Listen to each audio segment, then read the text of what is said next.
Hello and welcome to Her Matters. I am your host. My name is Chioma Omero. Culture of silence.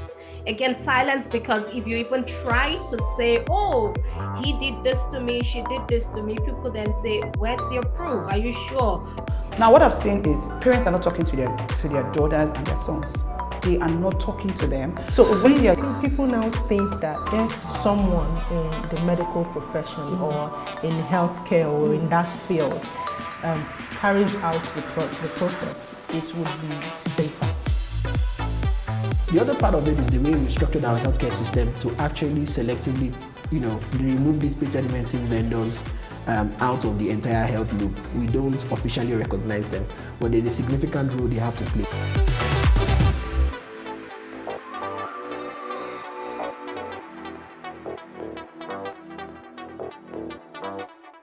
Hello and welcome to Her Matters. I am your host. My name is Chioma Omero. Her Matters is a talk show series that focuses primarily on all issues affecting women across the globe.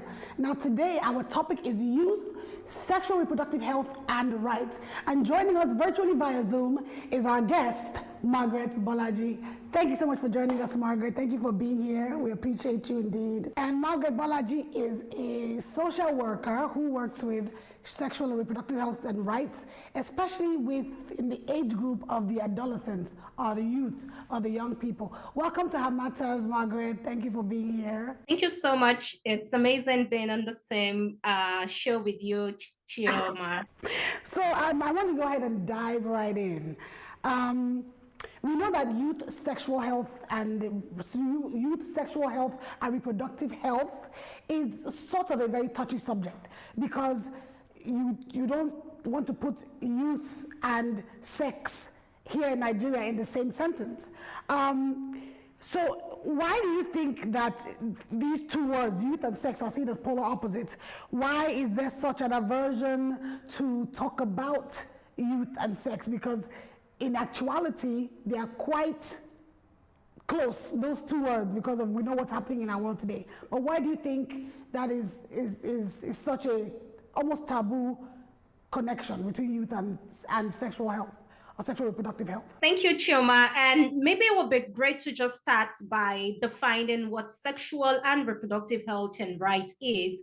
I mean, whether even for young people or for an adult. And according to Lancet's Commission on Sexual and Reproductive Health and Rights 2018, it defines it as a state of physical, emotional, mental, social well-being in relation to all aspects of sexuality and reproduction, not merely the absence of disease, dysfunction, or infirmity.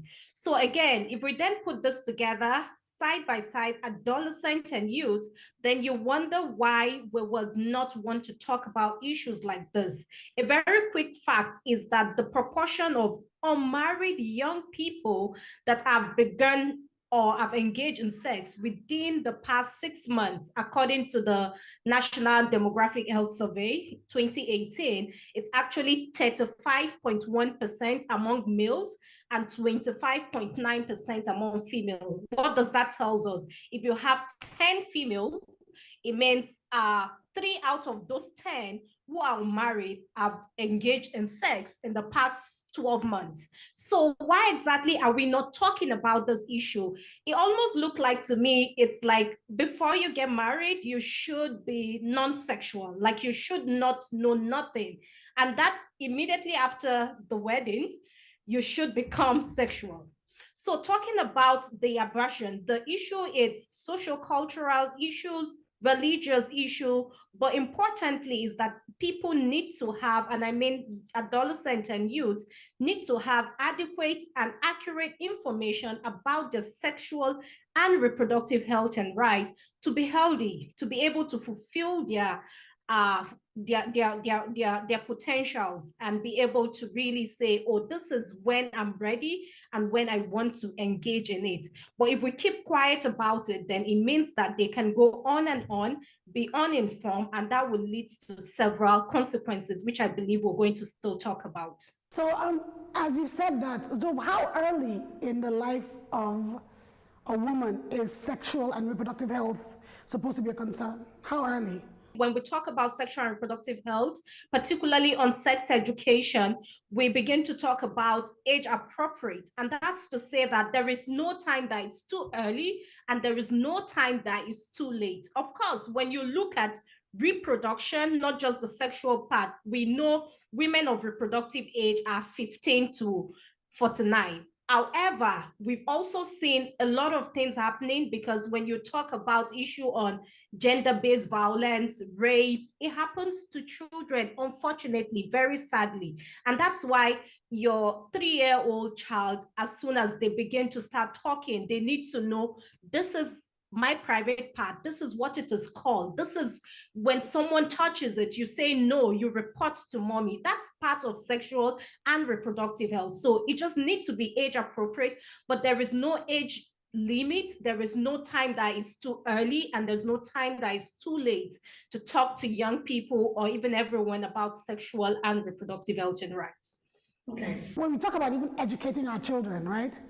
When you look beyond the classroom or academic curriculum, is there a strong case for sex education in Nigeria? In Nigeria, the word sex education, it's quite very sensitive, and that's why several years ago, when we began to talk about importance of talking about sexual and reproductive health, the Nigeria government accepted, particularly through the Federal Ministry of Health, to begin to work on we call it family health and HIV education, FLHE, and this is expected to be in every school, secondary school. And it's meant to teach young people about their sexual and reproductive health. But there are two issues with it as we speak. One is the fact that this curriculum is not adequate in providing the information, looking at the current trends of sexual and reproductive health and rights issues. Another issue with it is several teachers are not trained on how to use this curriculum. So you find out that even the teacher themselves are not comfortable. So I remember entering biology class in my own time. It wasn't even the FLHE curriculum. And the teacher got to the blackboard and then said, today we're going to treat a topic. She hasn't written down the topic.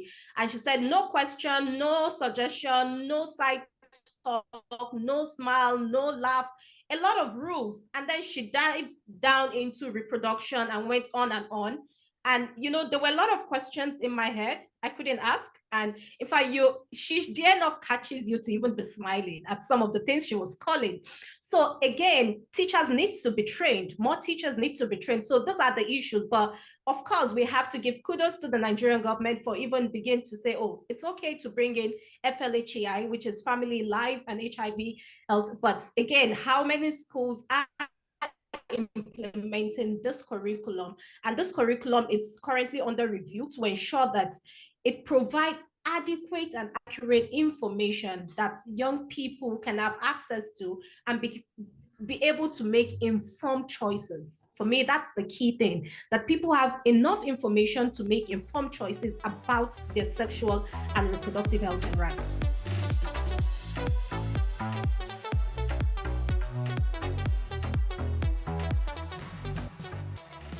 And of course, we know that the government or the Constitution does protect the basic freedoms of its citizens, right? And that includes the freedom of choice of what to do with your body.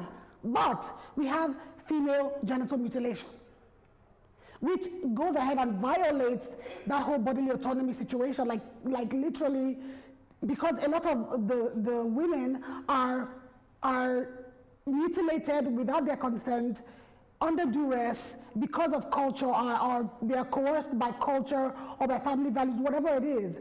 So what's your take on that? Because it seems like we're in a place where we have rights, but then we don't have rights. So what's your take on that? Unfortunately, right, when we look at our Constitution, I know it's like we need to review, but importantly, look at different policies. If we even start by implementing what is already there, we have the Child Rights Act of 2013.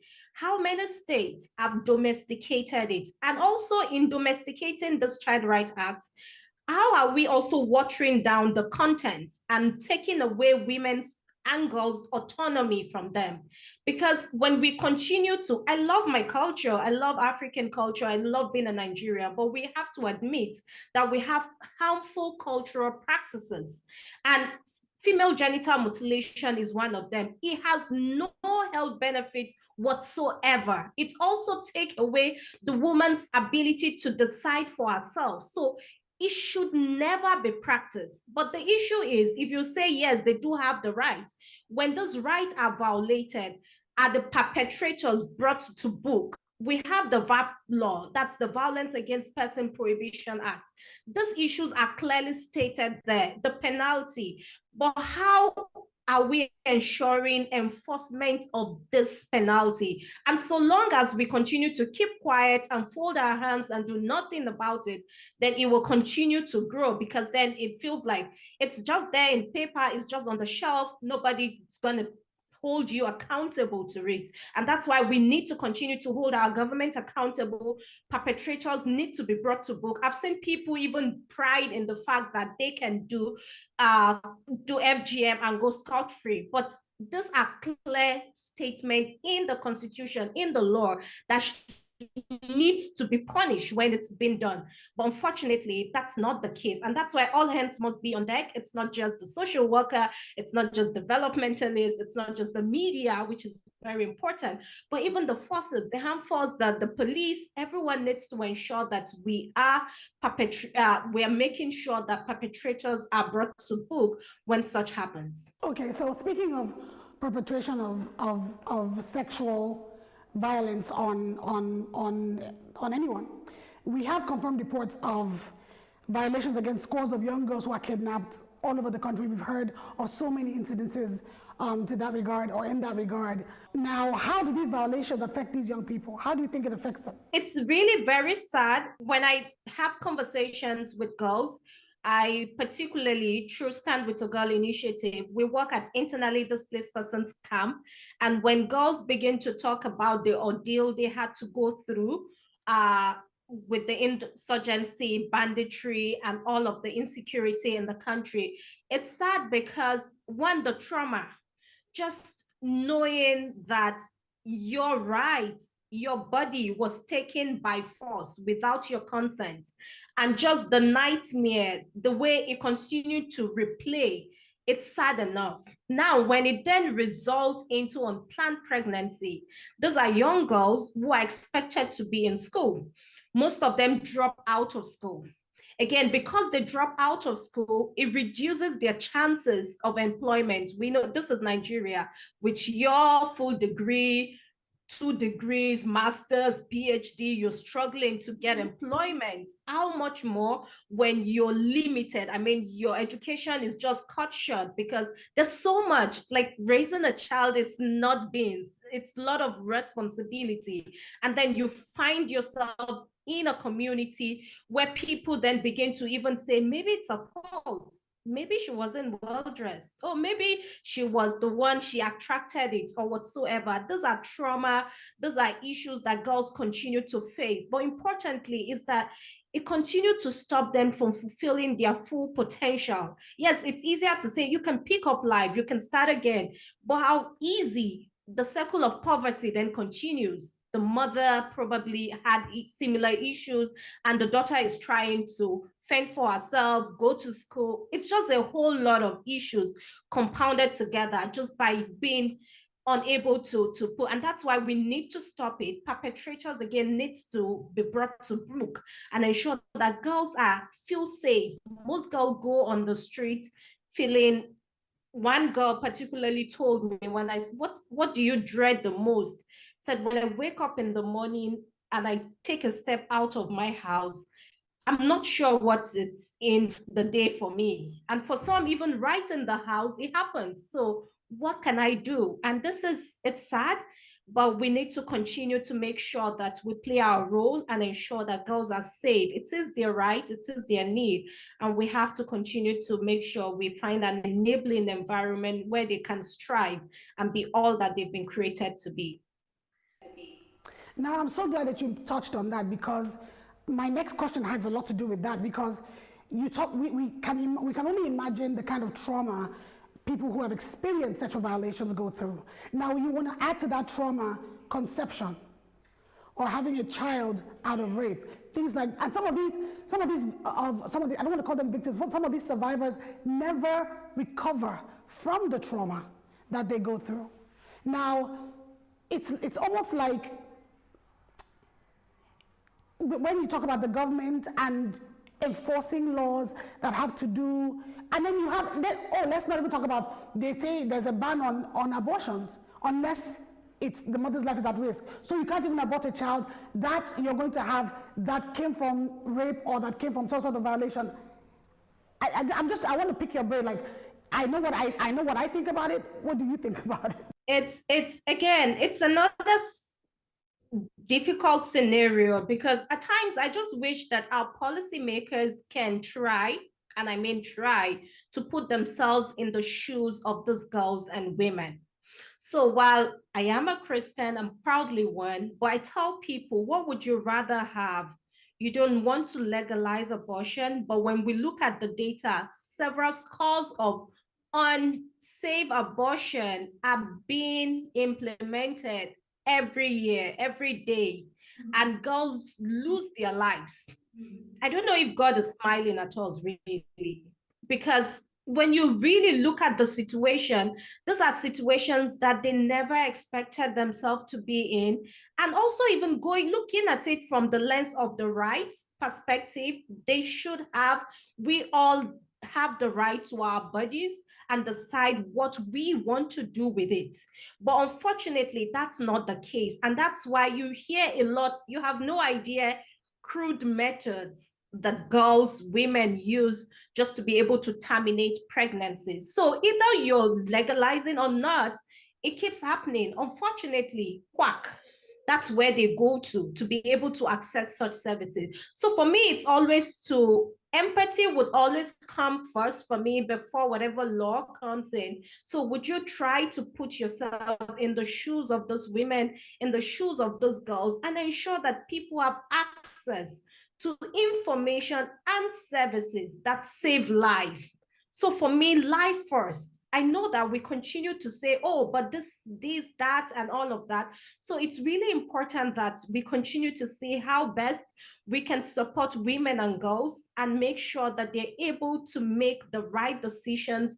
And then whenever they need the backing to be able to make that, they get that backing to make the right decision that saves lives. So for me, it's about saving lives. If we keep losing girls, losing women to unsafe abortion every year, then something is wrong.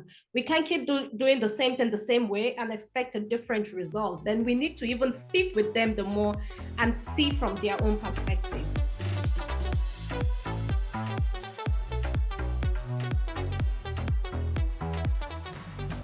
Now, according to UNICEF, 6 out of every 10 children experiences some form of violence. When you talk about, let's say, a number like 100 children, fewer than 5 of them, received any form of support whatsoever, like no form of support whatsoever. Now, I can only imagine how damaging that can be to the psyche of anybody, talk less of a child. So I want you to just talk to us a little bit about how damaging sexual violence can be for people, one, particularly women, to their sexual and reproductive health. But I want you to talk to us about short-term versus long-term damage, or not versus, but short-term and long-term damage. That report, we know that issue around violence is underreported, where we have a culture of silence. Again, silence, because if you even try to say, oh, he did this to me, she did this to me, people then say, where's your proof? Are you sure? Where were you? What were you wearing? A lot of other questions. Or it happened a long time ago. Why are you reporting it now? That's even a different story. Yeah. So you can imagine that people then summon the courage by any means to even say, this has happened to me. And disappointedly, there is no any kind of support. That in itself is traumatizing. That, oh, you felt, oh, you had to, I can imagine what it means for you to even decide to open up and say, this happened to me. And then you don't get the needed support that you're supposed to. So one is the trauma. And again, the experience, the flashback, everything continues to play in your head. And you wonder, oh, which you should never do. If there's anybody that needs to be blamed, of course there's someone that needs to be blamed, is the perpetrator. But then the society tells you why it was, because, oh, your mouth is too, you're just running your mouth, that's why they did this to you, and all of that. So that's bad enough. Another effect, just like we were talking, it's also unplanned pregnancy for women.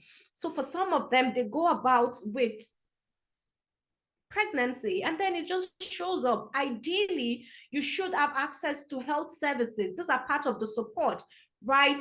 Again, we have the sexual transmitted infections, HIV. So some persons even do that's and just even be able to have access to care that you need. That's another issue. The bigger picture at the long run is that even for their sexual and reproductive health, people might end up going on their lives and never be interested in having any sexual experience and say, oh, it wasn't, I didn't ask for it. I wasn't ready for it at the time it happened, and I'm just not interested anymore. That's it. And everyone has the right to enjoy sex when they decide for themselves that they're ready to have it. But because of this experience, it then gets into their way and even their psyche. Another thing is the fact that we all have dreams. So you have things planned out to do, when to do it. Imagine having a child and then you have to raise the child, you have to hold on your school, or for some person, they never get that opportunity to go back to school. The resources is not there. And then at the long run, you're unable to fulfill your dreams. But unfortunately, and that's for me, what caps it is death. Because some persons, because again, they want to abort the babies. You can imagine just having a child from someone that maybe you can't even recognize the person, but for you, what that child represents is that scenario, is that event. And then in the quest for seeking for abortion, you get an unsafe abortion, and it may lead to death. For some, it's also that it destroys some of their reproductive organs, but finally, for some, they've lost their lives. So it's a ripple effect, and that's why nobody deserves to go through any form of violence whatsoever. What we're about to talk about now is not considered violation in some certain areas, but it says that Nigeria has the largest number of child brides in Africa, with more than 23 million girls and women who were married off as children. And most of them were from poor and rural communities, right? So that's almost a quarter of the population of women in Nigeria. And then there are projections that this will grow to at least 6% by the year 2030.